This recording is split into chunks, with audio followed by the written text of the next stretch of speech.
அனைவருக்கும் வணக்கம். இப்பொழுது அடுத்த ஒரு தலைப்பை பார்க்க போகிறது இந்த ஞானம்.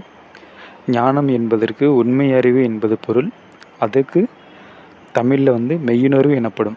அதாவது உலகத்தின் உண்மை நிலையையும் ஆன்மாவாகிய தனது உண்மை நிலையையும் தலைவனாகிய இறைவனது உண்மை நிலையையும் உள்ளவாறு உணர்தலே ஞானமாகும்.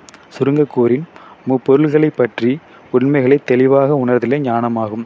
முப்பொருள் என்னன்னா, உலகம் தனு கரண புவன போகங்கள் என்னும் 4 கூறுகள் உடையதாய் என்னோடு கூடியிருக்கிறது. இந்த உலகம் தனு கரண புவன போகங்கள் என்னும் 4 கூறுகள் யாரோடு இயங்கிட்டு இருக்கு? இந்த ஆன்மாவோடு இயங்கிட்டு இருக்கு.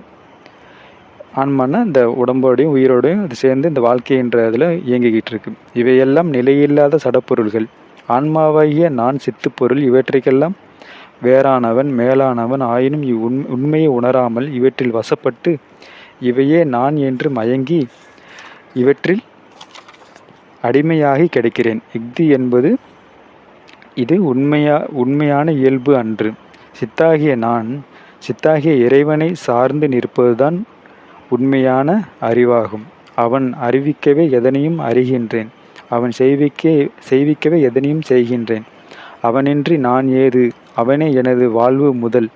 துன்பத்தை விளைவிக்கும் உலகத்தின் சார்பினின்று விடுபட்டு பேரின்ப பொருளாகிய அவனை தலைப்பட்டு என்றும் இன்புறுதலே எனது இயற்கை.